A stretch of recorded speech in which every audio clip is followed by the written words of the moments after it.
മാന്യ പ്രേക്ഷകർക്ക് നമസ്കാരം. നമ്മൾ ഇന്ന് സംസാരിക്കാൻ പോകുന്ന വിഷയം കരിങ്കൂട്ടിയാട്ടം എന്ന് പറയുന്ന ഈ ആദി ധർമ്മത്തിലെ ഒരു ആചാര അനുഷ്ഠാന പദ്ധതിയെ കുറിച്ചാണ്. അപ്പൊ ഈ ഒരു കരിങ്കുട്ടിയാട്ടം ആദ്യമേലെ വിവിധങ്ങളായിരിക്കുന്ന സമുദായങ്ങളിൽ പല രീതിയിൽ അനുവർത്തിക്കുന്നുണ്ട്. ഇന്ന് നമ്മൾ പറയാൻ പോകുന്നത് അല്ലെങ്കിൽ സംസാരിക്കാൻ പോകുന്നത് മണ്ണാർ എന്ന് പറയുന്ന, മണ്ണാൻ എന്ന് വിശേഷിപ്പിക്കുന്ന ഒരു സമുദായത്തിന്റെ ആചാര അനുഷ്ഠാന ക്രമത്തെ കുറിച്ചാണ്. അതിൽ നമ്മുടെ ഈ ഒരു കരിങ്കുട്ടിയാട്ടത്തെ കുറിച്ച് വിശദീകരിക്കാൻ വേണ്ടിയിട്ട് നമുക്ക് അതിഥിയായി എത്തിയിരിക്കുന്നത് ശ്രീ പാലേരി മുല്ലയ്ക്കൽ ഷാജു മണ്ണാൻ എന്ന് പറയുന്ന ഒരു ചോപ്പൻ എന്നൊക്കെയാണ് അവരുടെ സ്ഥാനപ്പേരൊക്കെ സാധാരണ പറയാറ്. അപ്പോ അങ്ങനെയുള്ള ആ ഒരു ആചാര്യനെയാണ് നമുക്ക് അതിഥിയായിട്ട് എത്തിയിരിക്കുന്നത്. അദ്ദേഹത്തെ ഈ ഒരു അഭിമുഖത്തിലേക്ക് നമുക്ക് എല്ലാവർക്കും വേണ്ടിയിട്ട് സ്വാഗതം ചെയ്യുകയാണ്. സ്വാമി സ്വാഗതം. അപ്പോ നമ്മളുടെ ആദ്യത്തെ ഒരു ചോദ്യം എന്ന് പറയുന്നത് ഒന്ന് ഉള്ളത്, ഇപ്പോ ഈ പാലേരി മുല്ലയ്ക്കൽ, പാലേരി അല്ല പൂലേരി മുല്ലയ്ക്കൽ, പൂലേരി മുല്ലയ്ക്കൽ ഷാജു എന്ന് പറയുന്ന വ്യക്തി എങ്ങനെയാണ് ഈ ഒരു കരിങ്കുട്ടിയാട്ടം എന്ന് പറയുന്ന നമ്മുടെ ഈ ഒരു സമ്പ്രദായത്തിലേക്ക്, ആചാരത്തിലേക്ക് എത്തി എന്നുള്ളതാണ് അറിയേണ്ടത്. ഒപ്പം അങ്ങയുടെ സ്വദേശം എവിടെയാണ് എന്നുകൂടി ചേർത്ത് പറഞ്ഞുകൊണ്ട് അതൊന്ന് വിശദീകരിച്ചാൽ എന്താണ് ഈ ഒരു കരിങ്കുട്ടിയാട്ടത്തിലേക്ക് എത്താനുണ്ടായ, അല്ലെങ്കിൽ എങ്ങനെയാണ് ഇതിലേക്ക് എത്തിച്ചേരുന്നത് എന്നുള്ളൊരു കാര്യം ഒന്ന് പറഞ്ഞു. അത് എന്താ വെച്ചാൽ ഞാൻ ഇപ്പൊ പൂലേരി മുല്ലയ്ക്കൽ എന്നറിയപ്പെട്ടത് അമ്മയുടെ വീടാണ്. എൻ്റെ അമ്മയുടെ വീട് ആണ് പൂലേരി മുല്ലയ്ക്കൽ. എൻ്റെ അച്ഛൻ്റെ സ്ഥലം ചെമ്പ്ര, പള്ളിപ്പുറം ചെമ്പ്രയാണ് അച്ഛൻ്റെ സ്ഥലം. അപ്പൊ അവിടുന്ന് ഓരോ ബുദ്ധിമുട്ടുകൾ കാരണമാണ് അമ്മയുടെ നാട്ടിലേക്ക് എത്തിപ്പെട്ടത്. നമ്മൾ ഒരുപാട് ചെറുപ്പത്തിൽ തന്നെ വന്നു. ഇവിടെ 10ാം ക്ലാസ് കഴിഞ്ഞപ്പോഴേക്കും എത്തി. അങ്ങനെ ഇവിടെ വന്നിട്ട് പിന്നെ അമ്മയുടെ അച്ഛൻ്റെ കൂടെ, അമ്മയുടെ അച്ഛൻ പൂലേരി അയ്യപ്പൻ എന്ന് പറയും, കരിങ്കുട്ടിയാട്ടത്തിന്റെ. പിന്നെ അവരുടെ അച്ഛനായിട്ടും കരിങ്കുട്ടിയാട്ടം തന്നെയാണ്. അവരുടെ അച്ഛനായിട്ടും ഈ കരിങ്കുട്ടിയാട്ടവും കാര്യങ്ങളായിട്ട് അവർ പൂർവികമായിട്ട് ഇതന്നെ കല ഇങ്ങനെയുള്ള ഇതായിട്ട് കൊണ്ടു നടക്കുന്ന ആൾക്കാരാണ്. അങ്ങനെ ഞാൻ അച്ചാച്ചൻ്റെ പിന്നാലെ പിന്നെ അവിടുന്ന് അങ്ങനെ ഇറങ്ങുകയാണ്. അങ്ങനെ ഈ പരിപാടിയിലേക്ക് തന്നെ പോയിട്ട് ഈ നമ്മളുടെ ഈ കാര്യങ്ങളൊക്കെ എന്താണ് അതിൻ്റെ ഇത് എന്നുള്ളത് അറിഞ്ഞുകൊണ്ട് നമ്മൾ അതിൽ അറിയാൻ വേണ്ടിയിട്ട് നിന്നു അച്ചാച്ചൻ്റെ ഒപ്പം. അവിടുന്ന് ഓരോ കാര്യങ്ങളും പറഞ്ഞു തന്നിട്ടാണ് ഇത് പഠിക്കുന്നത്. പഠിച്ചു എന്നല്ല, എന്താ വെച്ചാൽ അവരുടെയൊക്കെ ഒരു അനുഗ്രഹം കൊണ്ട് ഇപ്പൊ നമ്മളാണ് അത് ഏറ്റെടുത്തിട്ട് ഇപ്പൊ നടക്കുന്നത്.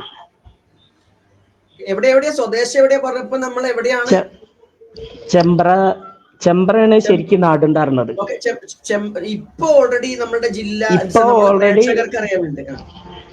ഇപ്പൊ ഓൾറെഡി തൃത്താല, ആലൂര്, പാലക്കാട് ജില്ല. പാലക്കാട് ജില്ലയില് തൃത്താല, ആലൂര്, പട്ടിത്തറ എന്ന് പറയും. സ്വദേശം പട്ടിത്തറ. എന്നുവെച്ചാൽ നമ്മൾ ഈ നാട്ടിലെ പേര് മാത്രം പറയുമ്പോ, ഈ ഗ്രാമത്തിന്റെ പേര് മാത്രം പറയുമ്പോ നമ്മളെ പ്രേക്ഷകർ മനസ്സിലാക്കി. അതുകൊണ്ടാണ് പാലക്കാട് ജില്ലക്കാരനാണ്. പാലക്കാട് ജില്ല തന്നെ, രണ്ടും പാലക്കാട് ജില്ല. അച്ഛന്റെ സ്വദേശം പാലക്കാട് ജില്ല തന്നെ.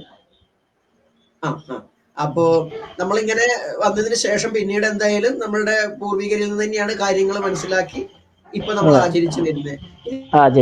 ഇപ്പൊ പലർക്കും എന്താ വെച്ചാൽ, ഇപ്പൊ നമ്മുടെ പ്രേക്ഷകരിൽ പലർക്കും ഈ കരിങ്കുട്ടിയാട്ടം എന്താണെന്ന് അറിയുണ്ടാവില്ല. സത്യത്തിൽ എന്താണ് കരിങ്കുട്ടിയാട്ടം? കരിങ്കുട്ടി ആരെ എന്തെന്നുള്ളത് നമുക്ക് പറയാം. അത് നമുക്ക് അതിന്റെ ഇതിവൃത്തം ചെറുതായിട്ട് പിന്നെ പറയാം. ഇപ്പൊ ഓൾറെഡി ആരാണ്, അല്ലെങ്കിൽ എന്താണ് നമ്മളിപ്പോ ഒരാൾ ചോദിക്കുകയാണ് എന്താണ് ഷാജു സ്വാമി കരിങ്കുട്ടിയാട്ടം എന്ന് ചോദിച്ചു കഴിഞ്ഞാൽ അതേ ചോദ്യമാണ് നമ്മളും ഷാജു സ്വാമിനോട് ചോദിക്കുന്നത്. മറ്റുള്ളവർക്ക് നമുക്ക് അറിയുമെന്ന് കരുതിയിട്ട് നമ്മളോട് അങ്ങനെ പറയാതിരിക്കരുത്. എല്ലാവർക്കും മറ്റുള്ളവർക്ക് അറിയുന്ന പോലെ എന്താണ് ഇപ്പൊ കരിങ്കുട്ടിയാട്ടം? അത് നമ്മുടെ പ്രേക്ഷകർക്ക് വേണ്ടിയിട്ട്, അറിയാത്തവർക്ക് വേണ്ടി കരിങ്കുട്ടിയാട്ടം എന്ന് പറഞ്ഞാൽ എന്താണ് എന്നൊന്ന് ചെറിയ രീതിയിലൊന്ന് ലളിതമായിട്ടൊന്ന് വിശദീകരിക്കാൻ പറ്റും. കരിങ്കുട്ടിയാട്ടം എന്ന് പറഞ്ഞാല് കല്ലരിക്കോട് സമ്പ്രദായം ആണ് പറഞ്ഞു വരേണ്ടി വരിക. അപ്പൊ അവിടുന്ന് ഇങ്ങോട്ട് പറയേണ്ടി വരില്ലേ കല്ലരിക്കോട് സമ്പ്രദായത്തിന്റെ? ലളിതമായിട്ട് പറഞ്ഞോളൂ. കല്ലരിക്കോട് ഉള്ള കരിനീലി പെറ്റ മകൻ കരിങ്കുട്ടി, അങ്ങനെ അവിടുന്ന് ആ ഒരു ഉപാസന ആണ് ഇപ്പൊ നമ്മള് ഇതാക്കിയിട്ട് കൊണ്ടു നടക്കുന്നത്. അതിനെയാണ് കരിങ്കുട്ടി ആട്ടം ആയിട്ട്. അപ്പൊ ഈ കരിങ്കുട്ടിക്ക് നമ്മള് വെച്ച് പൂജ, നമ്മളെ വീട്ടില് ചെറിയ ഈ പൂജകൾ നടത്തുന്നത് ഈ കരിങ്കുട്ടിക്ക് ആഘോഷമായിട്ട് നടത്തുന്ന ഒരു പരിപാടിയാണ് ഈ കരിങ്കുട്ടി ആട്ടം എന്നുള്ളത്. മറ്റ് എല്ലാ വീട്ടിലും കരിങ്കുട്ടിക്ക് ഒരു പൂജ കൊടുക്കുന്നുണ്ട്, അല്ലെങ്കിൽ കരിങ്കുട്ടിക്ക് ഒരു ഇത് എന്താണ് നേദ്യം വെക്കുന്നുണ്ട്, അങ്ങനെയുള്ള പരിപാടിയാണല്ലോ. ചെറിയ ചെറിയ പരിപാടികള്. ഇത് വിപുലമായിട്ട് നടത്തുന്ന ഒരു പരിപാടി ആണ് കരിങ്കുട്ടി ആട്ടം എന്നുള്ളത് ഉദ്ദേശിക്കുന്നത്. അങ്ങനെയാണ് കരിങ്കുട്ടി ആട്ടം. അങ്ങനെ സംസാരിക്കുന്ന ഒരു സംശയം ചോദിക്കുകയാണ്. നമ്മളിപ്പോ ആളുകൾക്ക് മനസ്സിലാക്കാൻ വേണ്ടിയിട്ട്, സാധാരണ ഇപ്പൊ നമ്മളെ അമ്പലങ്ങളിലൊക്കെ പൊതുക്ഷേത്രങ്ങളിലൊക്കെ പൂജയും ചെറിയ ചെറിയ കാര്യങ്ങളൊക്കെ നടക്കും. പക്ഷെ അവിടുത്തെ ഒരു വലിയൊരു കാര്യം നമ്മുടെ ഉത്സവമൊക്കെ ആയിരിക്കും. അതുപോലെ നമ്മുടെ ആദ്യ ഈ സമ്പ്രദായം പിൻപറ്റുന്ന ആളുകളുടെ വലിയൊരു ഉത്സവത്തിന്റെ ഭാഗമായിട്ട് ഒരു ആഘോഷം തന്നെയാണ് കരിങ്കുട്ടിയാട്ടം എന്നാണ് ഷാജു സാഹിബ് പറഞ്ഞത്. കരിങ്കുട്ടിയാട്ടം അത് തന്നെയാണ്. അപ്പൊ അങ്ങനെ കൊണ്ടു നടക്കാണ്. അപ്പൊ ഇത് സാധാരണ നമ്മൾ പൂജയാണ് ചെയ്യണെന്ന് പറയുമ്പോ ഇതിലും പൂജയുണ്ടായിരിക്കും. എന്നാലും ഒരു പൂജയല്ലാതെ എന്താണ് ഇതിന്റെ മാറ്റം? ഇതിൽ എന്തെങ്കിലും കെട്ടിയാട്ടങ്ങളോ കോമരങ്ങളോ അല്ലെങ്കിൽ വേറെ എന്തെങ്കിലും സംവിധാനങ്ങളോ അതൊന്ന് പറഞ്ഞാൽ നന്നായി. ഈ നമ്മൾ കരിങ്കുട്ടിയാട്ടം നടത്തുമ്പോൾ എന്താ വെച്ചാൽ നമ്മൾ സാധാരണ ചെറിയ ചെറിയ പരിപാടി ചെയ്യാന്ന് പറയുന്ന ഉദ്ദേശിക്കുന്നത് എന്താ വെച്ചാൽ ചെറിയ പരിപാടിക്ക് പൂജകൾ മാത്രമേ ഉണ്ടാവുള്ളൂ. ഇതിന് എന്താണെന്ന് വെച്ചാൽ ഈ 5 അടക്കം തോറ്റാണ് ഉള്ളത്. ആദ്യത്തെ അടക്കം തോറ്റം പേരിടൽ ചടങ്ങാണ്. പിന്നെ തോറ്റം ചോറ് കൊടുക്കുക പറയും. പിന്നെ വിദ്യ അഭ്യസിക്കണോട് അതിനോട് കൂടിയിട്ട് നമ്മളെ ചാത്തന്റെ ഒരു അടക്കം തോറ്റം, അതില് നമ്മളൊരു അടക്കം തോറ്റം. ആ കൂടാതെ ഒരു ചെറിയ അവിടെ ഒരു ഹനുമാൻ സ്വാമി ഉണ്ടാവും. ചില വീട്ടുകളിലെ അമ്പലങ്ങളിൽ ഹനുമാൻ സ്വാമീനെയും കൂടി വെച്ചിട്ടുണ്ടാവും. അപ്പൊ ഈ ഹനുമാൻ സ്വാമിയുടെ ഒരടക്കം തോറ്റും ഉണ്ടാവും. പിന്നെ വലിയ മലവാരം. പിന്നെ അവര്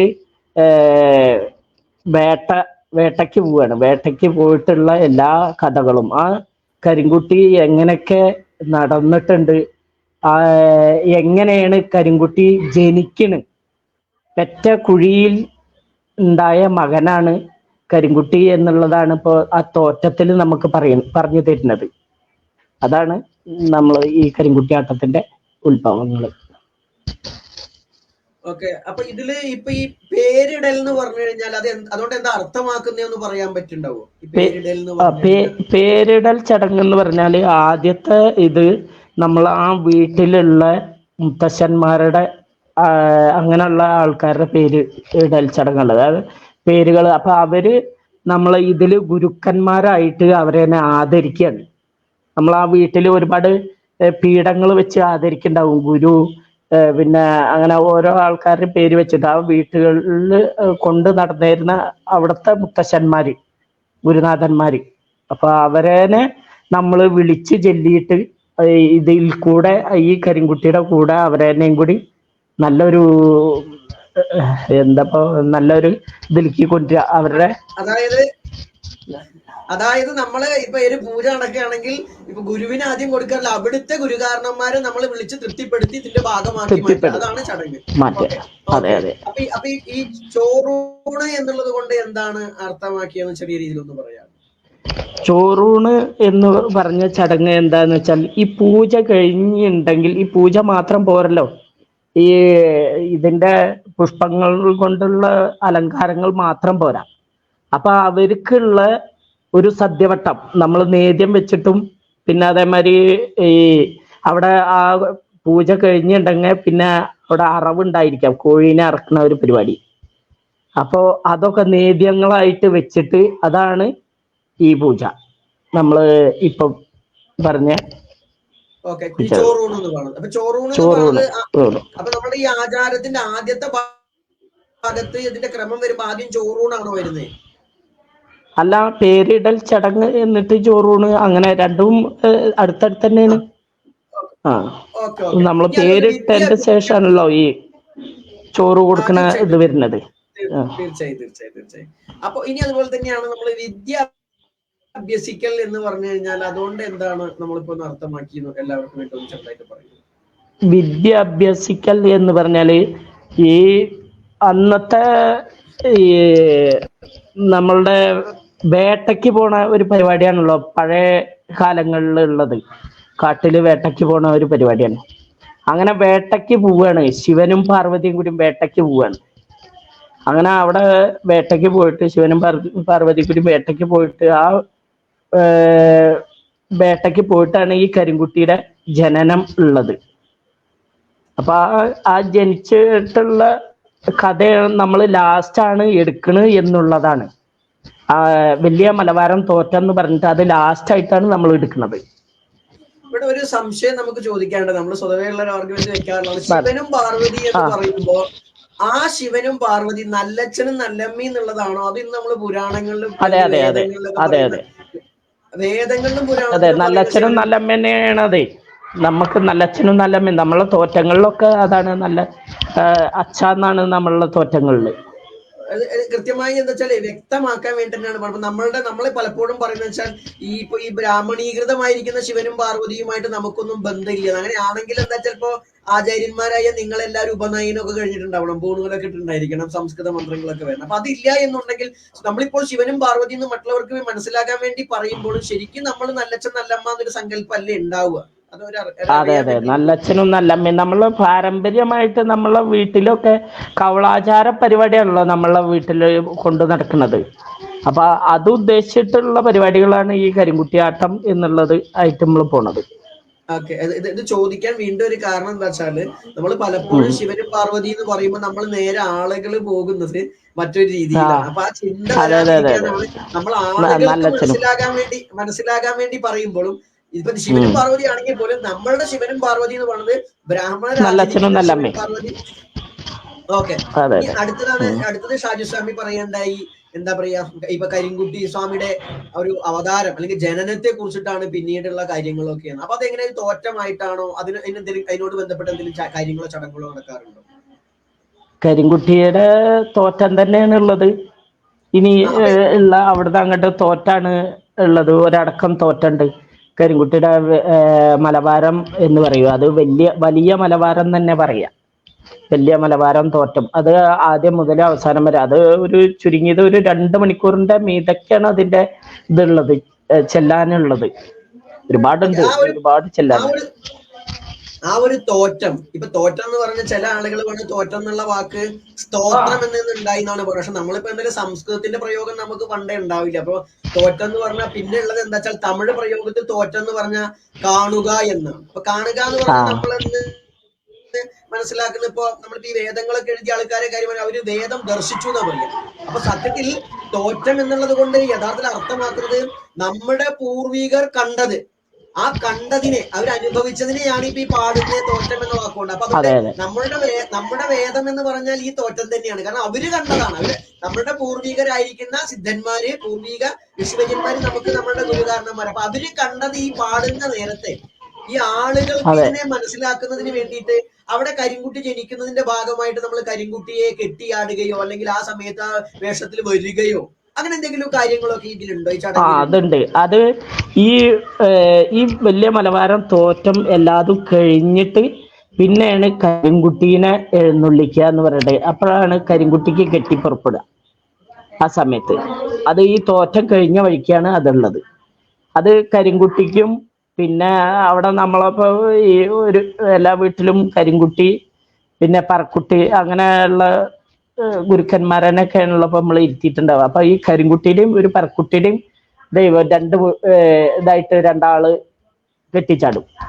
പിന്നെ കൂടുതൽ അങ്ങനെ ഹനുമാന്റെ ഉണ്ട്, ചാത്തന്റെ ഇതുണ്ട് കേട്ടോ എന്നൊക്കെ പറയുമ്പോ അപ്പൊ അതിനുള്ള ആൾക്കാരും കൂടി അത് കെട്ടിച്ചാടാനുള്ള ആൾക്കാരും കൂടി വേറെ ഉണ്ടാവും. ഇതിപ്പോ സാധാരണ നമ്മളൊരു കരിങ്കുട്ടിയാട്ടം ഈ ഒരു വീട്ടിൽ കരിങ്കുട്ടിയാട്ടം മാത്രമേ ഉള്ളൂ എന്ന് പറഞ്ഞാൽ 2 ആളാണ് അതിന്. ഒന്ന് പറക്കുട്ടിക്കും ഒന്ന് കരിങ്കുട്ടിക്കും. അത് ഈ പറക്കുട്ടിക്ക് എടുക്കാൻ കാരണം പിന്നെ എന്താ വെച്ചാല് ആദ്യം ഇതില് നമ്മളെ പറമ്പും സംബന്ധമായിട്ട് പറയുകയാണെങ്കിലും നമ്മളെ മൊത്തം ഇതിൽ പറയുകയാണെങ്കിലും ആദ്യത്തെ ഗുരുനാഥന്റെ ഇത് വരുമ്പോ പറക്കുറ്റിയാണല്ലോ വരുന്നത്. അവർ എന്ത് കാര്യങ്ങൾ ചെയ്തിട്ടാണല്ലോ മറ്റുള്ള കാര്യങ്ങളെല്ലാം ചെയ്താൽ നല്ല ഫലം ആയിട്ട് വരുന്നത് ഉള്ളൂ. മറ്റുള്ളതൊക്കെ മുടങ്ങി വരികയാണല്ലോ. അപ്പൊ ആദ്യം പറക്കുട്ടിക്ക് കൊടുക്കുക എന്നുള്ള ചടങ്ങ്. അപ്പൊ രണ്ടാളും കൂടിയാണ് എഴുന്നള്ളിയിട്ട് വരിക.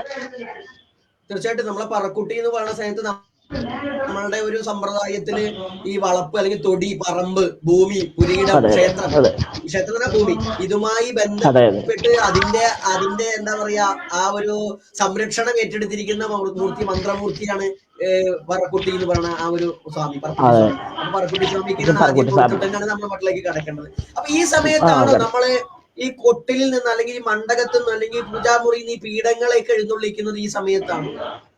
അല്ല അത് പീഠങ്ങൾ എഴുന്നള്ളിക്കുന്നത് ആദ്യമാണ്. നമ്മള് ഇവിടെ ഇപ്പൊ ഒരു മണ്ഡപുരയില് ചെന്ന് കഴിഞ്ഞാല് അവിടുത്തെ ഫസ്റ്റിലെ ചടങ്ങ് എന്താ വെച്ചാല് പിന്നെ താമ്പൂലം വാങ്ങുക എന്നുള്ള ഒരു ചടങ്ങാണ്. ഒരു കാര്യം സ്വാമിജി, നമ്മള് ആദ്യത്തിൽ എന്ന് വെച്ചാൽ ഈ ഒരു കരിങ്കുട്ടി ആട്ടം ഇപ്പൊ നമ്മൾക്ക് ഒരു കുടുംബത്തിൽ നടത്തണം. സാധാരണഗതിയിൽ നമ്മൾ മനസ്സിലാക്കുന്നത് മണ്ണാർ എന്ന് പറയുന്ന സമുദായം മറ്റുള്ളവർക്കൊക്കെ പൂജ ചെയ്യുന്നുണ്ടെങ്കിലും ഈ തീയന്മാർ എന്ന് പറയുന്ന ആളുകളുടെ ആചാര്യന്മാര്, പുരോഹിതന്മാരായിട്ടാണ് പലപ്പോഴും മണ്ണാർ സമുദായത്തെ കാണാറ്. അപ്പോൾ അങ്ങനെ വരുന്ന സമയത്ത് നമുക്ക് ഇപ്പോ ഈ സമുദായത്തിന്റെ ഒന്ന് വലിയ ബഹളം വരുന്നുണ്ട്. അപ്പൊ അതൊന്ന് എന്താ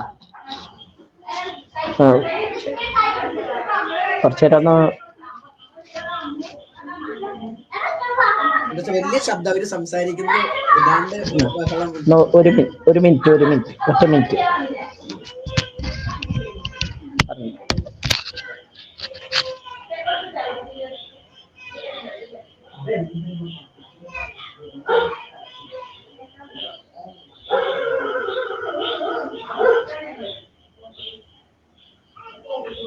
വളരെ ശ്രേഷ്ഠമായ ഒരു ആചാരമാണ് കരിങ്കുട്ടിയാട്ടം. ആദി സമ്പ്രദായത്തിലുള്ളതാണ്. അത് കുറിച്ചിട്ടാണ് നമ്മുടെ ആചാര്യൻ സംസാരിച്ചുകൊണ്ടിരിക്കുന്നത്. ക്ഷമിക്കണം. ഇന്നിപ്പോ എന്താന്നറിയാം, ഇന്നിപ്പോ എന്താണ്ടായി വെച്ചാല് അച്ഛന്റെ വീട്ടിൽ നിന്ന് വല്യച്ഛന്റെ മക്കളൊക്കെ എല്ലാരും വന്നു. ഇത് അറിഞ്ഞിട്ട് വന്നതല്ല, എല്ലാരും കൂടി നമ്മൾ എന്തെങ്കിലും ഒരു കാര്യം അങ്ങനെ നമ്മളോടെ. അത് കുഴപ്പമില്ല, നമ്മൾ കൂട്ടാൻ കുടുംബമൊക്കെ ആയിട്ട് ഇരിക്കണത് എന്ന് വെച്ചാലേ നമ്മളത് കേൾക്കുന്ന ആളുകൾക്ക് അത് ഇത് കഴിഞ്ഞതിന് ശേഷം കാണുമ്പോൾ മനസ്സിലാവും വലിയ ബഹളമാണ്. അതുകൊണ്ട് സംസാരിക്കുന്ന ഒരു ഡിസ്റ്റർബൻസ് വരുന്നതുകൊണ്ട് പ്രേക്ഷകർക്ക് വലിയ ബുദ്ധിമുട്ട് ഉണ്ടാകണ്ട എന്ന് കരുതി പറഞ്ഞതല്ലാണ്ട് ശബ്ദം വല്ലാത്തൊരു ശബ്ദമാണ്. അതുകൊണ്ട് പറഞ്ഞത് അത് കേട്ടു നോക്കുക, അപ്പൊ അങ്ങേക്ക് മനസ്സിലാവും അതിന്റെ ബുദ്ധിമുട്ട് എന്നുള്ളത്. അപ്പൊ എന്താ പറയാ, ഈ അതായത് പെൺകുട്ടിയാട്ടത്തിന്റെ ആചാരം നിശ്ചയിക്കുമ്പോൾ അപ്പോൾ തീയ തറവാടുകളിലാണ് കാര്യമായിട്ട് ഈ മണ്ണാർ ആചാര്യന്മാരായിട്ട് ഇരിക്കുന്നത്. മറ്റുള്ളവർക്ക് വേണ്ട ഇല്ല എന്നൊന്നല്ല പറയുന്നത്, സാധാരണഗതിയിൽ അങ്ങനെയാണ് എന്നുള്ളത് കൊണ്ട് തന്നെ ഏത് തറവാട്ടിലായാലും ശരി ആ ഒരു തറവാടുമായി ബന്ധപ്പെട്ട് അവർ ഒരു കരിങ്കുട്ടിയാട്ടം നിശ്ചയിക്കുന്നു. ഇപ്പൊ ജ്യോത്സ്യന്മാരോ അല്ലെങ്കിൽ കർമ്മികളോ പറഞ്ഞു ഇങ്ങനെയാണെങ്കിൽ പരിഹാരമായിട്ടോ ഒക്കെ പെൺകുട്ടിയാട്ടം നടത്തണമെന്ന് പറഞ്ഞാൽ അതുമായി ബന്ധപ്പെട്ട ആ തറവാട്ടുകാർ ആദ്യം വന്ന് ചെയ്യേണ്ട കാര്യങ്ങൾ തൊട്ടിട്ട് എന്താണ് അതിന്റെ രീതികൾ, അതൊന്ന് അങ്ങ് വിശദീകരിച്ച് ഓൾറെഡി താമ്പൂരൊക്കെ അത് വരും എന്നാണ് നമ്മൾ മനസ്സിലാക്കുന്നത്. അപ്പൊ അതൊന്ന് പറയാം. അത് കരിങ്കുട്ടിയാട്ടത്തില് ആദ്യം നമ്മൾ ചെല്ലണ സമയത്ത് നമ്മളതിനെ വിളക്ക് കൊളുത്തിയിട്ട് വരവേൽക്കുക എന്നുള്ളതാണ് നമ്മളതിനെ ചടങ്ങ്. നമ്മളതിനെ ഇരിക്കണ പായയിലേക്ക് ഇങ്ങോട്ട് വരവേൽക്കുക. അങ്ങനെ വരവേറ്റ് ഇവിടെ വന്ന് വിളക്കും ഗിണ്ടി ഉണ്ടാവും.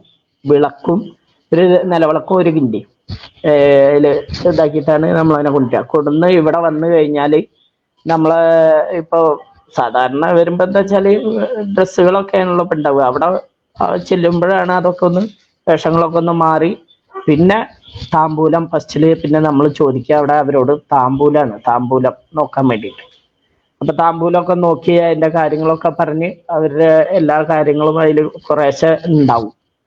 പിന്നെ നിങ്ങൾക്ക് അവിടുത്തെ ആചാര്യന്മാർക്ക് വെറ്റില തന്നു കഴിഞ്ഞാൽ വെറ്റില നോക്കി നിങ്ങൾ ലക്ഷണം പറഞ്ഞ് അതിൽ വല്ല തെറ്റുകുറ്റങ്ങൾ ഉണ്ടെങ്കിൽ അതൊക്കെ പരിഹരിക്കാൻ വേണ്ടിയിട്ടാണ് അത് നോക്കുന്നത്. അപ്പൊ ലക്ഷണം നോക്കുന്ന പരിപാടി അവിടെ തന്നെ ഉണ്ട്, മറ്റൊരു ജോലിസ് ഇല്ലാണ്ട് നമ്മൾ ചെയ്യുന്നുണ്ട്. അതെ അതെ അതെ. അത് ചെറുതായിട്ടുള്ള അവിടുത്തെ കണ്ടുള്ള കാര്യങ്ങൾ, ചെറിയ ചെറിയ കാര്യങ്ങൾ. അപ്പൊ അതിന്റെ ഒരു ഉപാധി ബാക്കിയുള്ള കാര്യങ്ങളൊക്കെ വല്ല പണിക്കന്മാരോ അല്ല ഇവരെ ഗുരുക്കന്മാരൊക്കെ ആരെങ്കിലും ഉണ്ടെങ്കിൽ നോക്കിച്ചിട്ട് അതിന്റെ വൃത്തി പോലെ ചെയ്യാൻ പറയലാണ്. പിന്നെ അത് കഴിഞ്ഞാല് പിന്നെ അടുത്ത സെക്ഷൻ എന്ന് പറഞ്ഞാൽ നമുക്ക് ഒരുപാട് പിന്നെ നമ്മൾ കൊണ്ടുപോയിട്ടുള്ള ഒരു പെട്ടി ഉണ്ട്, ആട്ടത്തിന്റെ ഒരു പെട്ടി, ആട്ടുംപെട്ടി എന്ന് പറയുക അതിന്. അപ്പൊ ആട്ടുംപെട്ടീനെ പരമ്പാണ്.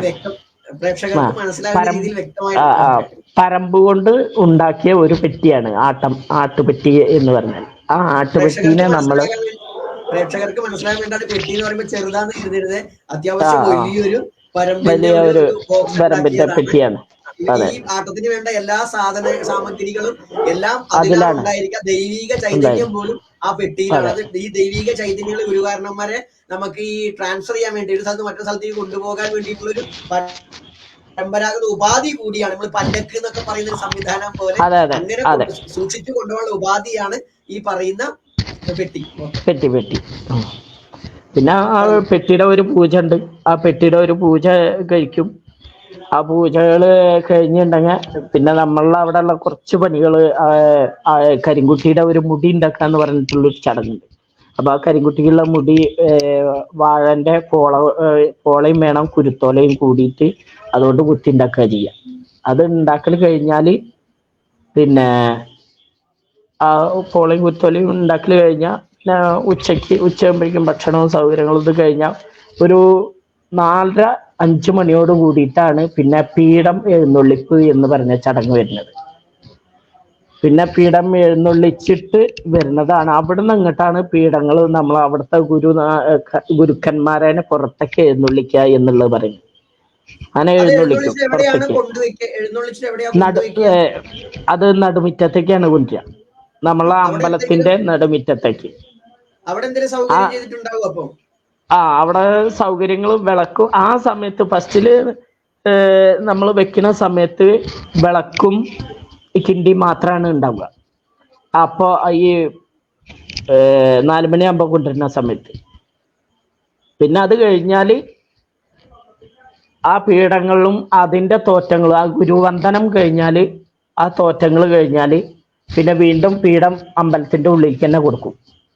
അത് ഇനി വൈകുന്നേരത്ത് അവിടെ ചില അമ്പലങ്ങളിൽ വൈകുന്നേരത്ത് അത്താഴ പൂജകൾ ഉണ്ടാവും, മറ്റുള്ള എല്ലാ പൂജകളും ഉണ്ടാവും. ആ പൂജകളൊക്കെ കഴിഞ്ഞിട്ട് പിന്നെ വീണ്ടും ആ പീഠം ഇങ്ങോട്ട് തന്നെ ഞങ്ങൾ മേടിക്കും. അപ്പൊ തിടങ്ങാഴി എന്ന് പറഞ്ഞിട്ടുള്ള ഒരു ഇത് വെക്കും.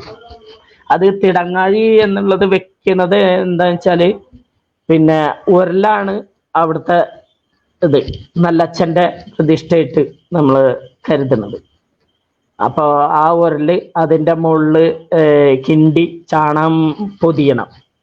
ചാണകം കിണ്ടി പൊതിയാൻ എന്താ കാരണം വെച്ചാല് അതില് നമ്മൾ നല്ലെണ്ണ ഒഴിക്കുന്നുണ്ട്.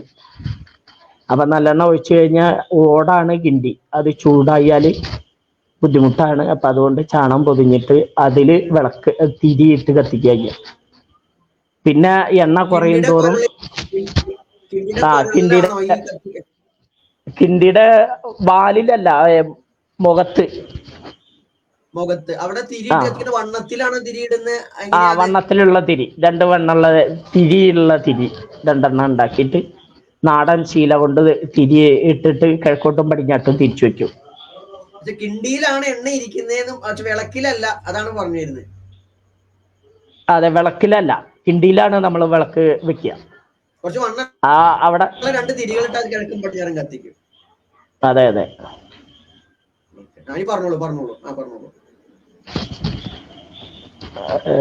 പിന്നെ കിഴക്കും പടിഞ്ഞാറും ഇട്ട് കത്തിച്ച് പിന്നെ അവിടെ തിടങ്ങാഴി കൂട്ടുക, വാഴന്റെ പോളോണ്ട് തിടങ്ങാഴി കൂട്ടുക എന്നുള്ളൊരു ഇതുണ്ട്. ആ തിടങ്ങാഴി എന്നുള്ളത് സങ്കല്പം എന്താണെന്ന് വെച്ചാല് നല്ലച്ഛന്റെ സ്ഥലം എന്ന് പറഞ്ഞാൽ പിന്നെ കൈലാസം. ആ കൈലാസാണ് അവിടെ ഉദ്ദേശിക്കുന്നത് നമ്മള്. അപ്പൊ ആ ഒരു ഇതാണ്. അത് എന്താ പറയാ നമ്മള് ഈ കളങ്ങളിടുക, അതായത് 1664 ഇങ്ങനെ വല്ല സങ്കല്പം എന്തെങ്കിലും ഉണ്ടോ? അല്ല അതില്ല. അത് ചെയ്യണതൊക്കെ അവിടെ അമ്പലത്തിന്റെ ഉള്ളിൽ ആ പൂജകളൊക്കെ കഴിഞ്ഞിട്ടാണ് നമുക്ക് തരുന്നത്. ആ കളങ്ങളൊക്കെ ഇട്ടുള്ള പൂജ അവരുടെ അമ്പലത്തിൽ കഴിഞ്ഞിട്ട്, ആ വീട്ടുകാരുടെ അമ്പലത്തിന്റെ ഉള്ളിൽ വെച്ചിട്ട് എല്ലാ പൂജകളും കഴിഞ്ഞിട്ടാണ് നമുക്ക് തരിക. നമുക്ക് പിന്നെ അവരെന്നെ ഇവിടേക്ക് നമ്മൾ ഈ ചെല്ലുകണ ഈ ആഡംബരമായിട്ടുള്ള ഈ പരിപാടിയിലേക്ക് ആണ് അവരെന്നെ ഇങ്ങോട്ട് കൊണ്ടുവരിക. മുത്തശ്ശന്മാരെന്നെയും ഇവരെന്നൊക്കെ ഇവിടെ കൊടുന്ന് ഇരുത്തിയിട്ട് അവരുടെ മുഖങ്ങളിൽ നോക്കിയിട്ടുള്ള കാര്യങ്ങളൊക്കെ ചെല്ലിപ്പാടി അങ്ങനെ കൊണ്ടുപോകണമെന്നാണ് കരിങ്കുട്ടിയാട്ടം. അപ്പൊ ഈ ഒരു എന്താ പറയാ, ഈ ഒരലൊക്കെ വെക്കുന്ന സമയത്ത് ഒരല് മാത്രമായിരിക്കും, അതിന് ചുറ്റുപുറം നമ്മൾ വാഴയില് അല്ലെങ്കിൽ കുരുത്തോല കൊണ്ട് അണിയും എന്ന് പറഞ്ഞാൽ ഈ ഇതിന്റെ ശിവന്റെ ജടകളും മറ്റുള്ള കാര്യങ്ങളൊക്കെ കാണിക്കണല്ലോ. അപ്പൊ അതിന്റെ ആ ജഡധാരമായിട്ടാണ് നമ്മൾ അതിന് അണിഞ്ഞിട്ട് അത് നല്ല ഇതായിട്ട് മാറ്റുന്നത്. തീർച്ചയായും. അപ്പൊ ഈ വെള്ളപ്പയറ്റടി, അങ്ങനെയൊക്കെ മഞ്ഞപ്പയറ്റടി, ഇങ്ങനെ ചില വാക്കുകളൊക്കെ കേൾക്കാറുണ്ട്. മഞ്ഞപ്പയറ്റടിയാണ്. മഞ്ഞപ്പയറ്റടി എന്ന് പറഞ്ഞ സമയം തന്നെയാണ് 4, 4:30, 5 മണി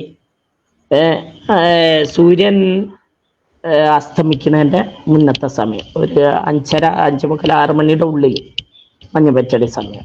ആ സമയത്താണ് നമ്മൾ ആദ്യം പറഞ്ഞ പീഠം വെപ്പ് ഉള്ളത്. ഓക്കെ. ഇനി അതുപോലെ തന്നെ അതിന് ശേഷം വരുന്ന, ഇപ്പൊ ഇത് കഴിഞ്ഞാൽ പിന്നെ വരുന്ന ചടങ്ങുകൾ എങ്ങനെ, ഒരു ചെറിയ രീതിയിൽ ഒന്ന് പറയാൻ പറ്റുമോ? ഇനിയിപ്പോ ഇതിന് ശേഷം, അതിന്റെ ശേഷമാണ് ഇപ്പൊ ഞാൻ നേരത്തെ പറഞ്ഞ ആ ചടങ്ങുകൾ പിന്നെ വരുന്നത്. ചോറൂണ്. അതെ. ഈ കെട്ടിയാടിയിട്ടുള്ള ഒരു കളി അല്ലെങ്കിൽ അങ്ങനത്തെ കാര്യങ്ങളൊക്കെ വരുന്നുണ്ടല്ലോ, അതൊക്കെ എപ്പോഴാണ് സാധാരണ? അത് ഈ പീഠം അമ്പലത്തിന്റെ ഉള്ളിൽ നിന്ന് രണ്ടാമത് നമ്മൾ അമ്പലത്തിന്റെ ഉള്ളിൽ നിന്ന് പീഠം നമ്മൾ തിടങ്ങഴിക്ക് എഴുന്നള്ളിച്ച് വെച്ചതിന്റെ ശേഷമാണ് പിന്നെ നല്ലച്ഛനും നല്ലമ്മയാണ് എന്നാണ് പറയാ നമ്മൾ വെള്ളാട്ടുകളി എന്ന് പറഞ്ഞിട്ടുള്ളത്.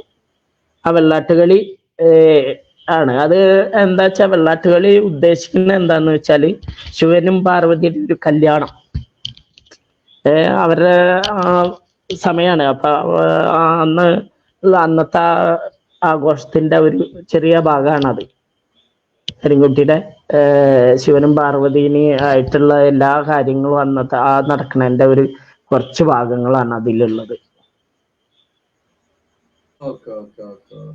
ഇതിപ്പോ ഈ ഒരു കരിങ്കുട്ടിയാട്ടം സത്യത്തില് ഈ കൊട്ടിൽ അല്ലെങ്കിൽ വെച്ചാരാധന നടക്കുന്ന സ്ഥലങ്ങളിൽ മാത്രമാണ് നടക്കാറ്, അതോ അല്ലാണ്ട് ഇത് ആചാരമായിട്ട് ഇപ്പൊ ഒരു അവിടെ എന്താ പറയാ പീഠങ്ങളോ അല്ലെങ്കിൽ മറ്റു ഉപാധികളോ കല്ലോ ഒന്നും ഇല്ല, അവിടെ അങ്ങനത്തെ കാര്യങ്ങളൊന്നും ഇല്ല, അങ്ങനത്തെ സ്ഥലത്ത് ഈ ഏതെങ്കിലും എന്താ പറയാ പ്രശ്നപരിഹാരമായിട്ട് കരിങ്കുട്ടിയാട്ടം നടത്തുന്ന രീതി എന്തെങ്കിലും ഉണ്ടോ? അങ്ങനെ ഒരു അനുഭവം ഉണ്ടായിട്ടുണ്ടോ?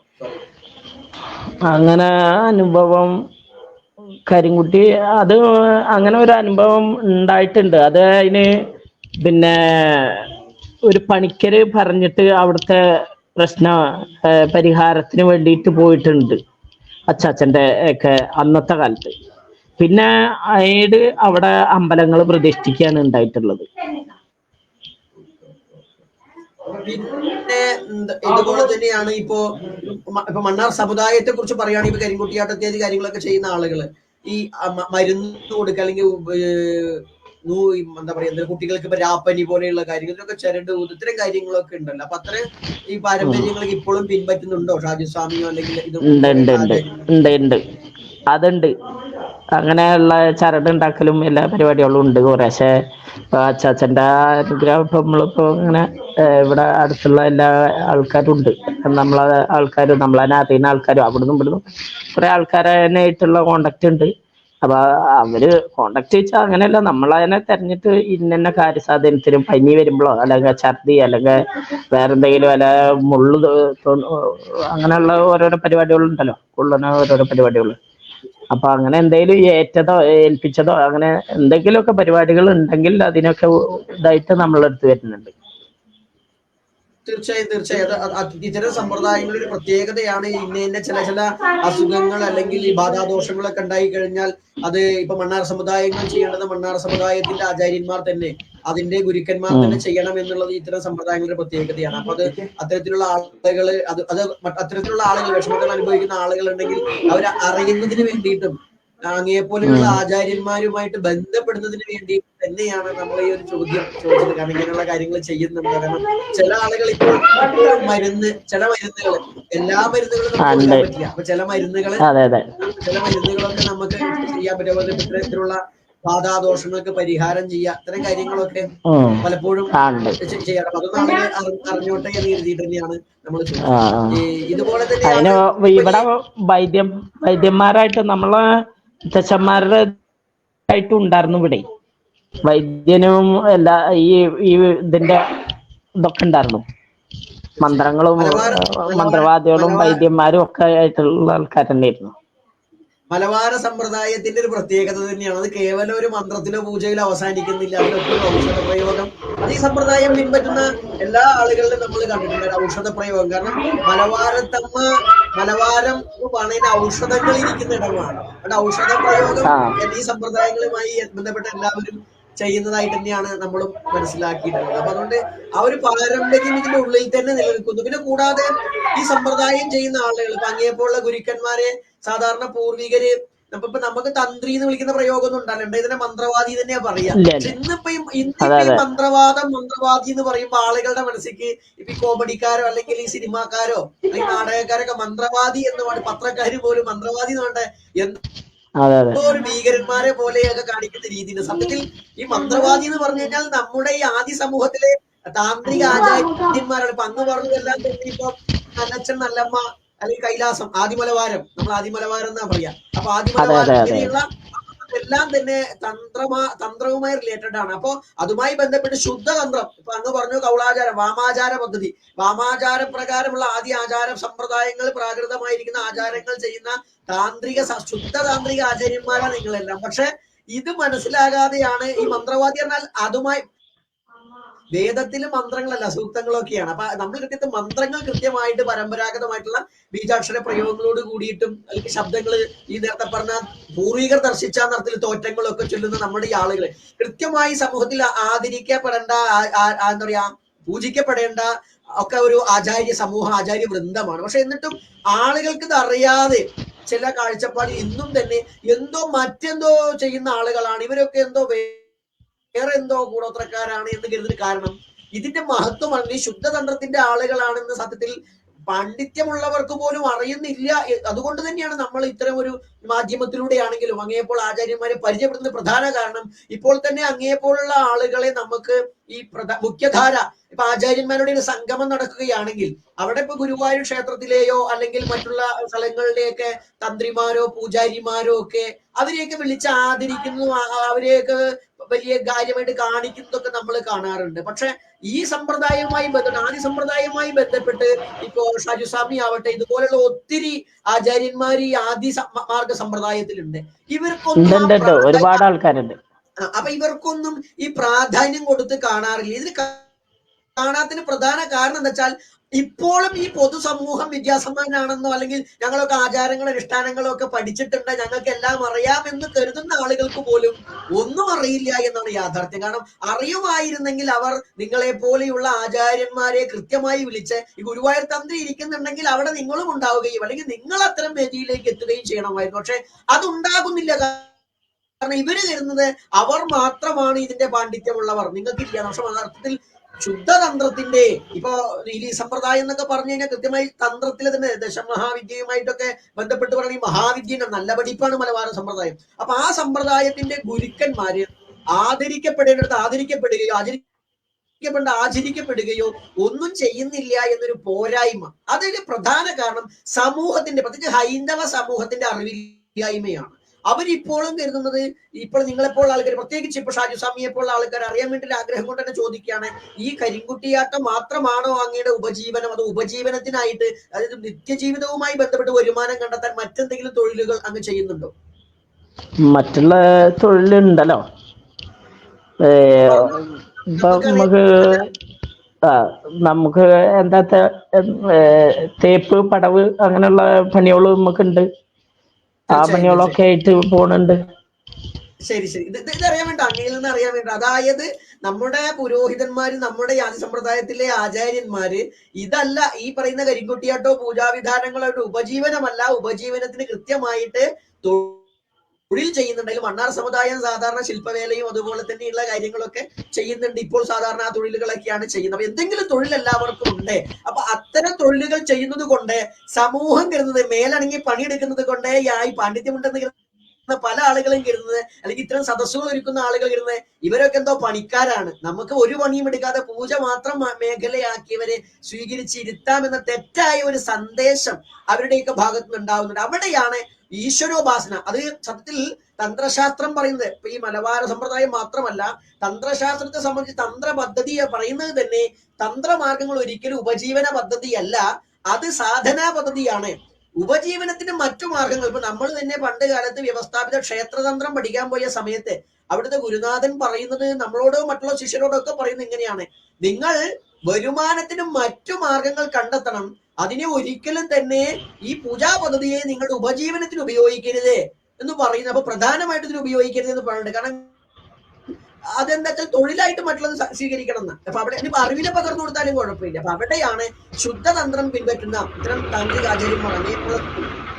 ആചാര്യന്മാർ മറ്റു തൊഴിലുകൾ ചെയ്തുകൊണ്ടാണ് ഉപജീവനം നടത്തുന്നതെന്നും, എന്നാൽ വിശ്വാസ സംരക്ഷണത്തിന്റെ ഭാഗമായി പൂർവാചാരങ്ങൾ യഥാവിധി സംരക്ഷിച്ചു പരിപാലിച്ച് പ്രചരിപ്പിച്ചു പോരുന്നു എന്നുള്ളത് പ്രശംസിക്കപ്പെടേണ്ടതാണ് എന്ന് മാത്രമല്ല, ആചാര്യന്മാരെ ക്ഷണിച്ചിരുത്തുന്ന വേദിയിൽ സത്യത്തിൽ നമ്മുടെ അഭിപ്രായമാണ്, അങ്ങയുടെ അഭിപ്രായമെങ്കിൽ ഒരു പണിയും എടുക്കാതെ പൂജ മാത്രം തൊഴിലാക്കിയവരെയല്ല, മറിച്ച് അധ്വാനിച്ച് ജീവിക്കുന്ന ശുദ്ധതന്ത്രം ചെയ്യുന്ന ആചാര്യന്മാരെ ആദരിക്കപ്പെടുന്നില്ല. ആദരിക്കപ്പെടുമ്പോൾ മാത്രമേ ഉള്ളൂ നമ്മുടെ സമൂഹത്തിലെ സത്യത്തിൽ ഈ അസ്പൃശ്യതയൊക്കെ പൂർണ്ണമായിട്ട് മാറുന്നുള്ളൂ. അസ്പൃശ്യത തൊട്ടുകൂടായ്മ. കാരണം നിങ്ങളെ പോലുള്ള ആചാര്യന്മാർ ആദരിക്കപ്പെടുന്നില്ല എന്ന് പറയുമ്പോൾ നമ്മൾ കണ്ടിട്ടുണ്ട്, നമുക്ക് തന്നെ അനുഭവം ഉണ്ട്.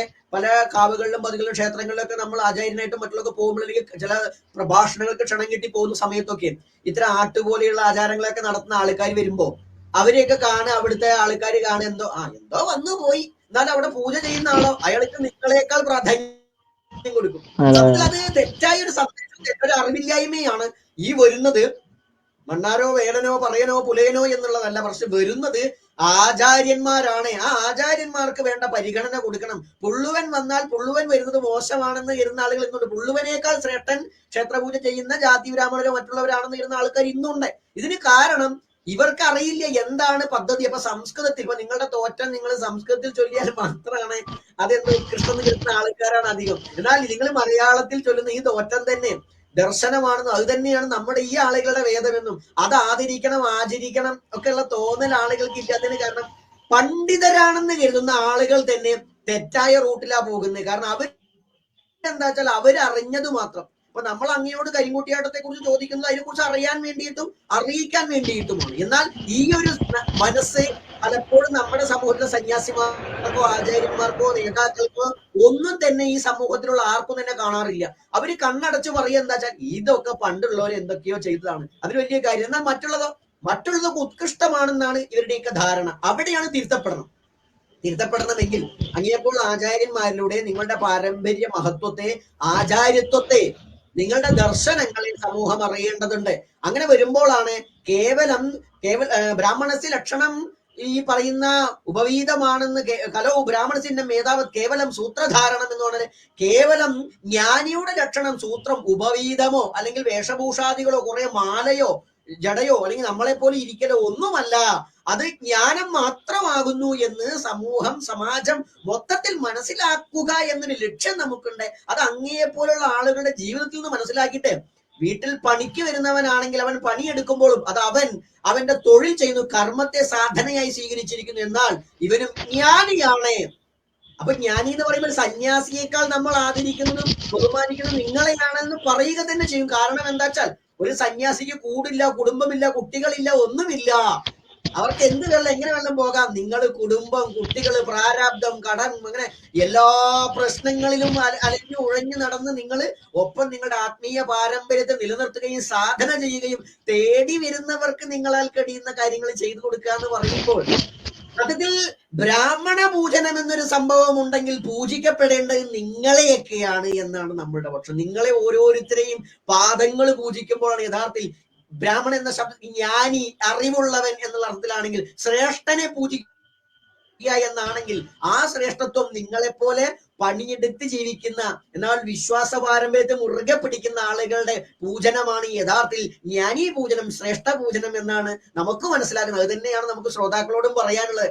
ഇത്തരത്തിലുള്ള ആചാര്യന്മാരെ ബഹുമാനിക്കാതെ അവരൊന്നും ആദരിക്കാതെ നമ്മൾ കേവലം പൂജപ്പണിക്കാരെ മാത്രം വാർത്തെടുത്ത് അവരെ പൂജിച്ചു കൊണ്ട്, അല്ലെങ്കിൽ ഈ സന്യാസിമാരെ വാർത്തെടുത്ത് അങ്ങനെ പൂജിക്കുമ്പോൾ അതൊരിക്കലും ധർമ്മമാണെന്ന പക്ഷത്തല്ല നമ്മൾ നിൽക്കുന്ന. ഇവരെയാണ് ആദരിക്കേണ്ടത്. ഇതൊരു മാതൃക മാത്രമാണ് ഷാജു സ്വാമിയെ പോലെയുള്ളത്. ഇങ്ങനത്തെ ഒരു സന്ദേശം നമ്മളുടെ മലബാരത്തില് പൂർവികർ കൊടുത്ത്, ഇപ്പൊ അങ്ങേക്ക് തന്നെ അറിയുണ്ടാവും, നമ്മളുടെ അച്ഛനപ്പന്മാരായാലും അവരൊക്കെ പണിക്ക് പോയവർ തന്നെ ആയിരിക്കും.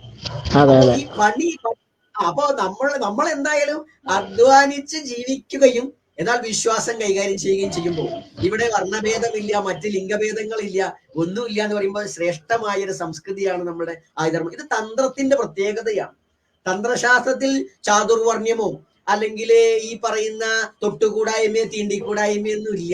അത് വേദപാരമ്പര്യത്തിലുണ്ട് ചാതുർവർണ്ണ്യം. ഇപ്പൊ ബ്രാഹ്മണോസ്യ ഉഗമാസി ബാഹുരാജനെ പ്രധാനത്തെ പറഞ്ഞൊക്കെ കേട്ടിട്ടില്ലെങ്കിൽ അങ്ങനെ പറയുന്നത് വേദത്തില. എന്നാൽ തന്ത്രത്തിൽ ഈ പദ്ധതി ഇല്ല. ഇന്നിപ്പോ തന്ത്രം എന്ന് പറയുമ്പോൾ അമ്പലപൂജയാണെന്നാണ് ആളുകൾ കരുതുന്നത്. അമ്പലപൂജയല്ല, നിങ്ങളൊക്കെ ചെയ്യുന്നതാണ് യഥാർത്ഥ തന്ത്രം. അത് ജനങ്ങളുമായിട്ട് മിങ്കിൾ ചെയ്തിട്ട്. അപ്പൊ നിങ്ങൾ പീഠം വാങ്ങുമ്പോ കയ്യില്, ഇപ്പൊ വെറ്റില വാങ്ങുമ്പോ കയ്യിലാ തരുന്നേ, പീഠം തരുമ്പോ നിങ്ങളുടെ കയ്യിലാ തരാം അല്ലേ? നിങ്ങൾ അവരുണ്ടാക്കി ചോറല്ലേ കഴിക്കാം. നിങ്ങൾ പൂജയ്ക്ക് പോകുമ്പോൾ നിങ്ങൾക്ക് ചോറുണ്ടാക്കി ഉണ്ണാൻ വേണ്ടി വേറെ ആൾക്കാരെ കൊണ്ടുപോകാറുണ്ട്. അപ്പൊ അവരുടെ ചോറുണ്ടെന്നു, അവരുടെ ചോറുണ്ടെന്ന് അവരെ കൂട്ടിച്ചേർത്ത് പിടിക്കുന്നു, തൊടുന്നു. ഇവിടെ ഒന്നും നിങ്ങൾക്ക് ശുദ്ധാശുദ്ധ പ്രശ്നങ്ങളില്ല. അപ്പോൾ നമുക്കറിയാം, നമ്മൾ തന്നെ ഇപ്പൊ ഷാജിസ്വാമിയൊക്കെ പങ്കെടുത്ത പരിപാടി ചണ്ടാളയാഗത്തിൽ ഉണ്ടായിട്ടുണ്ട്. കരിങ്കുട്ടി വരുമ്പോൾ കരിങ്കുട്ടി നമ്മളെയും ചുറ്റുമുള്ള ആളുകളെയും പിടിക്കുന്നുണ്ട്, പറക്കുട്ടി പിടിക്കുന്നുണ്ട്. അപ്പൊ സ്വാഭാവികമായിട്ടും നമ്മുടെ ദൈവങ്ങൾ പോലും ആളുകളെ ചേർത്ത് പിടിക്കുന്നുണ്ട്. അപ്പൊ അസ്പൃശ്യതയില്ല, തൊട്ടുകൂടായ്മയില്ല. സത്യത്തിൽ ഹിന്ദു ധർമ്മത്തിന്റെ മുഖമുദ്രയായി കാണിക്കേണ്ട ഇത്തരം സമ്പ്രദായങ്ങളാണ്. കാരണം ഒരു തരത്തിലും അശുദ്ധ ബോധമില്ലാണ്ട് എല്ലാവരെയും ചേർത്ത് പിടിക്കുന്ന ദൈവസങ്കല്പം, ഈശാവാസ്യം ഇതം സർവം എന്ന് പറയുന്ന ലോകം മുഴുവൻ വ്യാപിച്ചിരിക്കുന്ന ശക്തി, അതെന്താണത്? ആരോടും അസ്പൃശ്യതയില്ല, ശുദ്ധാശുദ്ധമില്ല, ജാതിലിംഗ മതഭേദമില്ല എന്ന സന്ദേശം ഉണർത്തുന്ന കരിങ്കുട്ടിയാട്ടം പോലെയുള്ള ആചാരാനുഷ്ഠാനങ്ങളാണ് സത്യത്തിൽ ഹിന്ദു ധർമ്മത്തിന്റെ മുഖമുദ്രയാകേണ്ടത്. പക്ഷെ എന്താണ്, പൗരോഹിത്യത്തിന്റെ മേലങ്കി അണിഞ്ഞുകൊണ്ട് ചില ആളുകൾ ഇതിനെ ഇകഴ്ത്തിക്കൊണ്ട് ഇന്നും ഇതൊന്നും മുഖ്യധാരയിലേക്ക് കൊണ്ടുവരുന്നു എങ്കിൽ അവരുടെ വിഷമം ഷാജുസ്വാമിയൊക്കെ ഒന്ന് അറിയാൻ കൂടിയാണ്. നിങ്ങൾ ഇതൊരു ആചാരാനുഷ്ഠാനം ആവുന്നത് കൊണ്ട് ചില ആളുകളുടെ ഇപ്പൊ തെയ്യം പോലെയുള്ള കാര്യങ്ങളൊക്കെ ചില ആളുകളുടെയൊക്കെ വേദി പോയിട്ട് ഒരു കലാപ്രകടനം പോലെ കാണിക്കുക, അങ്ങനെയുള്ള കാര്യങ്ങൾ ഷാജുസ്വാമിയുടെ ഒക്കെ ഭാഗത്തുണ്ടോ? അതോ അതിനൊക്കെ എതിരാണോ? എങ്ങനെയാണ്? ഈ സ്റ്റേജിലൊന്നും പെർഫോം ചെയ്യേണ്ടതാണോ ഇതൊക്കെ? അല്ല, എനിക്ക് ഈ വെറുപ്പാണ്. അത് അങ്ങനല്ല. നമ്മളത് അച്ഛന്റെ ആ ഒരു സിസ്റ്റം തന്നെയാണ് നമ്മളായിട്ടും പോണത്. നമുക്ക് ആ എടുക്കണ പണിയോട് കൂറും അതേമാതിരി അതിനോട് സത്യസന്ധതയും കാണിച്ചിട്ട് അത് കൊണ്ടുപോയിട്ട് അത് അവസാനിപ്പിക്കണം. അത് പറഞ്ഞെണ്ണ മാതിരിയുള്ള കാര്യങ്ങൾ ചെയ്ത് നല്ല വൃത്തിയും വെടുപ്പിലും ആവണം എന്നുള്ളതാണ് നമ്മളുടെ ഇത്. മറ്റുള്ള കോപ്രായത്തരങ്ങൾ കുറെ കാണിക്കുന്ന പരിപാടി ഉണ്ട്, അതിനോട് താല്പര്യമില്ല. സ്റ്റേജിലൊക്കെ പോയിട്ട് ഇതിനെ ഒരു പ്രഹസനമാക്കുന്ന രീതിയോട് താല്പര്യപ്പെടുന്നില്ല, അതാണല്ലോ പറഞ്ഞത്. തീർച്ചയായും ഇവിടെയാണ് മറ്റുള്ള ഇത്തരം ആചാരങ്ങൾ ചെയ്യുന്ന ആളുകൾ. എന്താ വെച്ചാൽ ഇപ്പൊ നമുക്കറിയാം, ഇപ്പൊ സാധാരണ ചെണ്ടമേളം പഠിച്ച ആൾക്കാരെ നോക്കിക്കഴിഞ്ഞാല് ഒരു ബുദ്ധിമുട്ടുണ്ടായിരിക്കാം. ഈ സാധാരണ റോഡ് സൈഡിൽ നിന്നിട്ട് കൊട്ടുന്ന പരിപാടിയൊക്കെ ചെയ്യുന്ന ആൾക്കാർ ഈ പരമ്പരാഗത വാദ്യക്കാരായിരിക്കില്ല. പരമ്പരാഗത വാദ്യക്കാർ ഈ റോഡ് സൈഡിൽ ഉദ്ഘാടനത്തിന് കൊട്ടില്ല, അവര് ദാരിദ്ര്യമാണ് കൊട്ടില്ല. ഈ പറഞ്ഞ പോലെയാണ് ഇപ്പൊ ഈ വൈദിക ജാതി ബ്രാഹ്മണരൊക്കെ ആണെങ്കിൽ ഇവരാരും തന്നെ റോഡ് സൈഡിൽ വന്നിട്ട് സ്റ്റേജിൽ വന്നിട്ട് വേദം ചൊല്ലിയിട്ടുള്ള കാര്യങ്ങൾ നടത്തില്ല. അപ്പോ ഇതിനു വേണ്ടി നമ്മുടെ ആദ്യ സമ്പ്രദായം പിൻപറ്റുന്ന ആളുകൾ ദാരിദ്ര്യം പറഞ്ഞുകൊണ്ട് ചെയ്യുന്നത് എന്താ വെച്ചാൽ ഇതിനെയൊക്കെ സ്റ്റേജിൽ പെർഫോം ചെയ്യുകയാണ്. ഇപ്പൊ നമുക്കറിയാം, കരിങ്കുട്ടിയാട്ടം ചണ്ടാളയാത്തിന് നടത്തുമ്പോൾ പോലും ഷാജിസ്വാമി പറഞ്ഞത് തന്നെ സ്റ്റേജില് പറ്റില്ല, ഞങ്ങൾക്ക് ആചാരം. അപ്പൊ നമ്മൾ തന്നെ പറയേണ്ടത് യാഗവേദിയാണ്. യാഗവേദി പറഞ്ഞാൽ നമ്മുടെ സമ്പ്രദായത്തിലുള്ള പൂജാവേദിയാണ്, അവിടെയാണ് പീഡണ്ട്, അതിലാ ചെയ്യണ്ടേന്ന് പറഞ്ഞപ്പോഴാണ് സന്തോഷമായി എന്ന് പറഞ്ഞത്. അപ്പൊ അതായത് നമ്മുടെ ഈ സമ്പ്രദായത്തിലെ ആചാരങ്ങൾ പലപ്പോഴും അവഹേളിക്കുന്ന രീതിയിലേക്കും വില കുറയ്ക്കുന്ന രീതിയിലേക്കും ദാരിദ്ര്യം പറഞ്ഞുകൊണ്ട് ഒരു കേവലം രാഷ്ട്രീയ പാർട്ടികളുടെ ആഘോഷങ്ങൾക്ക് ആർഭാടമാകാൻ വേണ്ടി കോലം കെട്ടിപ്പോകുന്ന ഒക്കെ ആളുകളൊക്കെ ഉണ്ട്. അതിൽ തിരുത്തപ്പെടേണ്ടതാണ്. കാരണം സ്വയം താഴുകയാണ്. സ്വയം താഴുകയല്ല വേണ്ടത്, സ്വയം ഉയരുകയാണ്. അപ്പൊ ദാരിദ്ര്യം ഉണ്ടെങ്കിലും മുണ്ടുറുക്കി എടുത്താൽ നാളെ നമുക്ക് അഭിമാനത്തോടെ നിൽക്കാൻ പറ്റും. അവിടെയാണ് ജീവിക്കാൻ മറ്റു മാർഗങ്ങൾ തന്നെയാണ്. അത് ഇതിനെ ആശ്രയിക്കരുത്, ഇത് അതിനുള്ളതല്ല. അങ്ങനെ നിലനിന്നുകൊണ്ട് ഇതൊക്കെ കാണിക്കേണ്ടത് ഇത് അതുപോലെ തന്നെ സ്റ്റേജ് കെട്ടി കാണിക്കേണ്ടതല്ല. കാണേണ്ട ആളുകൾ ഉണ്ടെങ്കിൽ നമ്മൾ പരിപാടി നടക്കുന്നിടത്ത് വരാലോ, ആചാരമുള്ളിടത്ത് കാണട്ടെ, അല്ലെങ്കിൽ ആചാരത്തിന്റെ പശ്ചാത്തലം ഉണ്ടായി വരട്ടെ. അങ്ങനെ ഉണ്ടാകുമ്പോൾ അങ്ങേപ്പോൾ ആചാര്യന്മാരെ വിളിച്ച് ആദരിക്കണം. അവിടെയാണ് ഹിന്ദു സമാജത്തിനോട് മൊത്തടങ്കം നമുക്ക് അഭ്യർത്ഥിക്കാനുള്ളത്. നമ്മൾ ഇനിയെങ്കിലും കേവലം പൂണൂൽ ബ്രാഹ്മണ്യം മാത്രമാണ് ഹൈന്ദവ ആചാര്യത്വം എന്ന് തെറ്റിദ്ധരിച്ചു പോകാതെ ഇത്തരത്തിൽ കർമ്മനിഷ്ഠരായിരിക്കുന്ന സ്വധർമ്മം നിധനം ശ്രേയ എന്ന് പറയുന്ന ആ പ്രമാണം എടുത്തുകൊണ്ട് സ്വന്തം പാരമ്പര്യത്തിൽ അധിഷ്ഠിതമായി കൊണ്ട് തൊഴിലെടുത്തുകൊണ്ട് കുടുംബം നോക്കുകയും എന്നാൽ വിശ്വാസ പാരമ്പര്യത്തെ മുറുകെ പിടിക്കുന്നത്, പൗരോഹിത്യത്തെ ഒരു തരത്തിലും പ്രോത്സാഹിപ്പിക്കാതെ എല്ലാവരുടെയും ഉള്ളിൽ ഒരു സാധാരണക്കാരനായി ജീവിക്കുന്ന ഇത്തരത്തിലുള്ള മാതൃകാ പുരുഷോത്തമന്മാർ, ബ്രാഹ്മണയൊക്കെ ധർമ്മത്തിന്റെ പുരുഷോത്തമനായി പറഞ്ഞത് ഈ മാതൃകാ പുരുഷോത്തമന്മാരെ ഇവരെ അല്ലേ നമ്മൾ സത്യത്തിൽ വേദികളിലേക്ക് ശ്രേഷ്ഠന്മാരായി ക്ഷണിക്കേണ്ടത്? ഇവർ പറയുന്ന ശ്ലോകങ്ങളോ സംസ്കൃതമോ അല്ലല്ലോ, ഇവരുടെ ജീവിതമല്ലേ നമുക്ക് മാതൃക. ഇവര് വായിൽ കൊള്ളാത്ത അല്ലെങ്കിൽ നമുക്ക് മനസ്സിലാകാത്ത രീതിയിൽ മറ്റേ സലീം കുമാർ പറഞ്ഞ ശാന്തി കൃഷ്ണ ഉഷ്ണേ എന്ന് പറഞ്ഞ പോലെ അങ്ങനെ പറയുന്നതാണോ നമുക്ക് ആവശ്യമോ?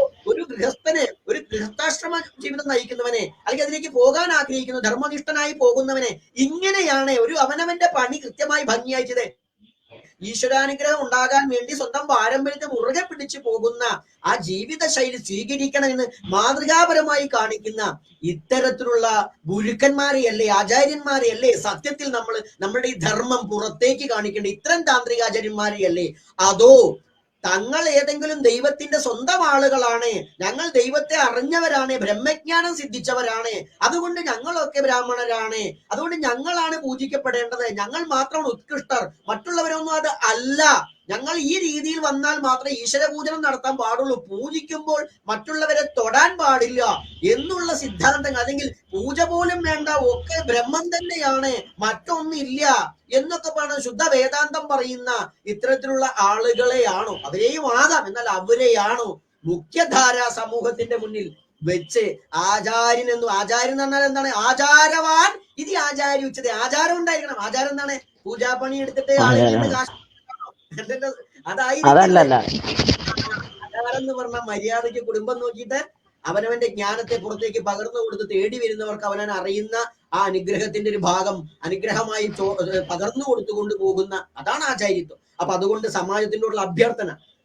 ഇനിയെങ്കിലും സമാജത്തിന്റെ മുഖ്യധാരയിൽ പ്രകാശിക്കപ്പെടേണ്ടത്, അല്ലെങ്കിൽ അവിടെ ഭദ്രദീപങ്ങൾ തെളിയിക്കേണ്ടത് ഇത്തരത്തിലുള്ള ആദി ആചാര്യന്മാരാണ്, ആദി ഗുരുക്കന്മാരാണ്. അതില്ലാത്തിടത്തോളം കാലം ഹിന്ദു ധർമ്മം അവഹേളിക്കപ്പെട്ടുകൊണ്ടിരിക്കും. കാരണം എന്താണ്?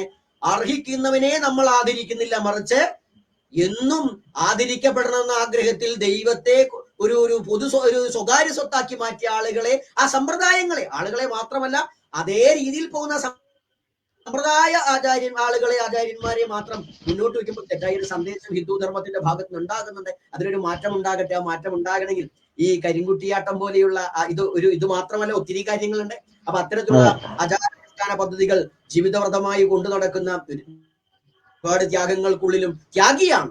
ഭഗവാൻ കൃഷ്ണൻ പറഞ്ഞ പോലെ സന്യാസ ലക്ഷണം ത്യാഗമാണെങ്കിൽ ആ ത്യാഗി എന്ന അർത്ഥത്തിൽ ഇദ്ദേഹം ഒരു സന്യാസിയാണ്.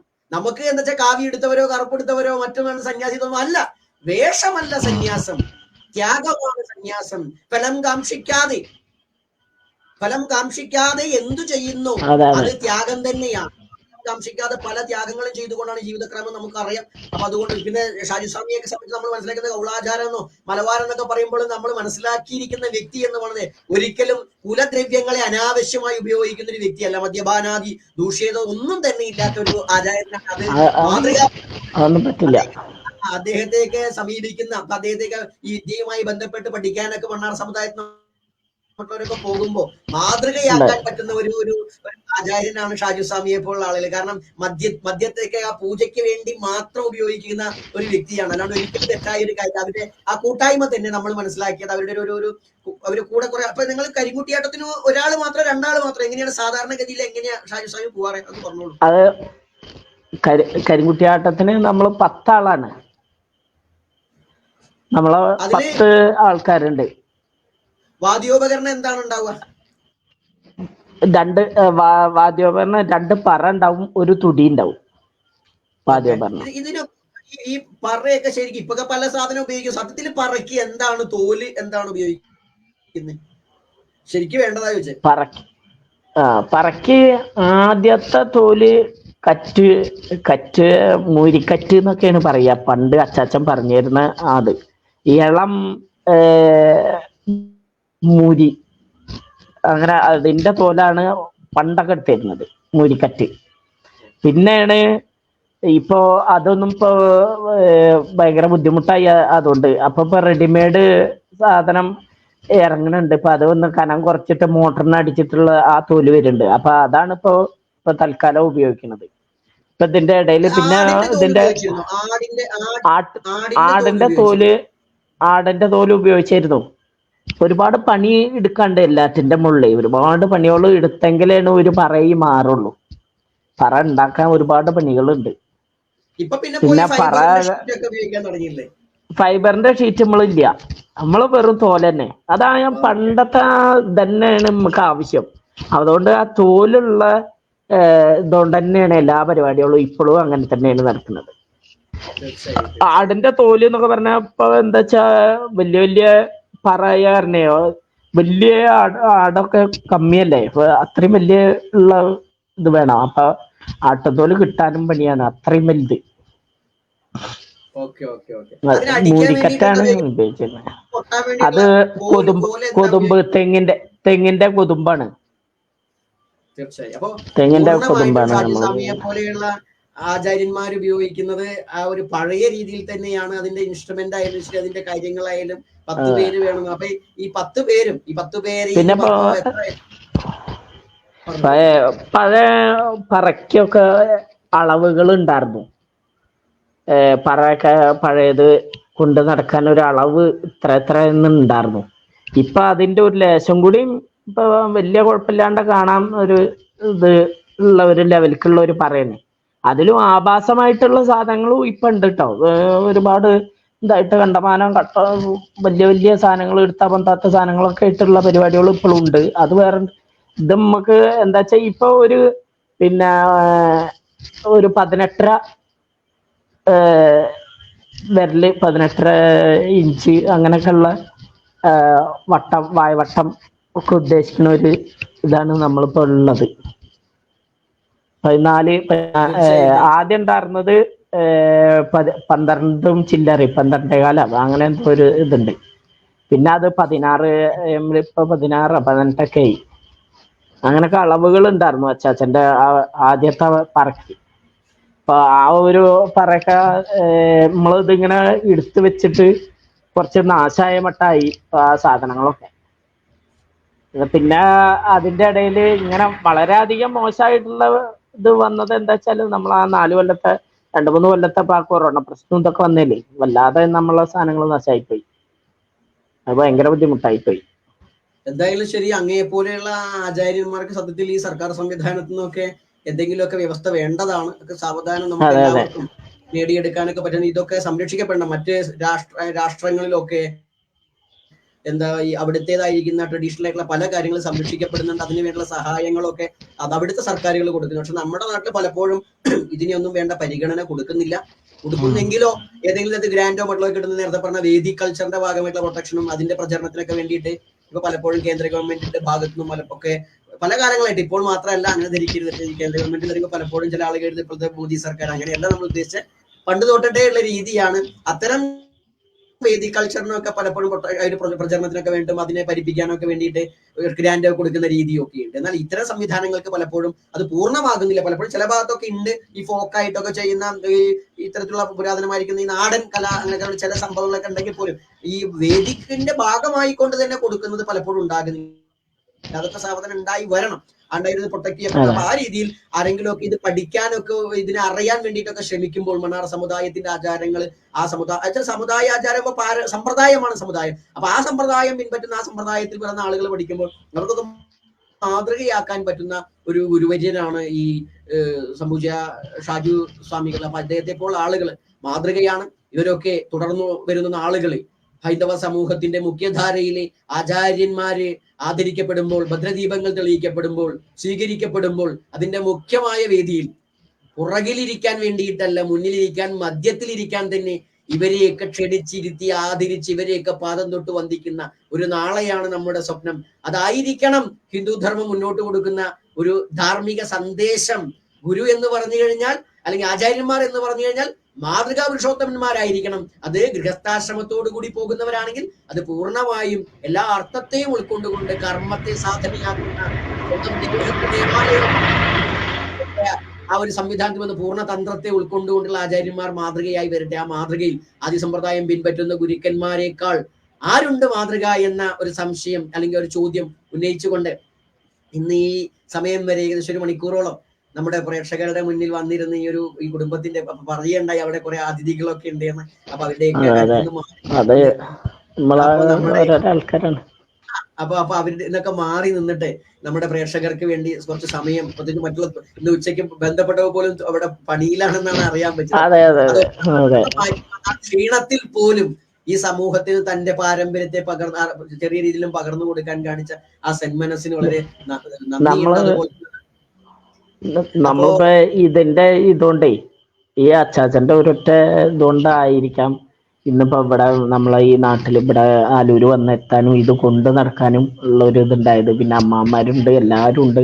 പിന്നെ അതേമാതിരി തന്നെ നമ്മളെ ഇതിൽ തന്നെ ഇപ്പൊ ചെറുപ്പക്കാരായിട്ട് ഒരു 4-5 ആൾക്കാരനെ ഞാനിത് പറഞ്ഞു കൊടുത്ത് മനസ്സിലാക്കിച്ചിട്ട് അതിന്റെ ഇത് കൂടെ ഇപ്പൊ ഏകദേശം അവരൊക്കെ നമ്മളൊപ്പം പിടിക്കാറായി.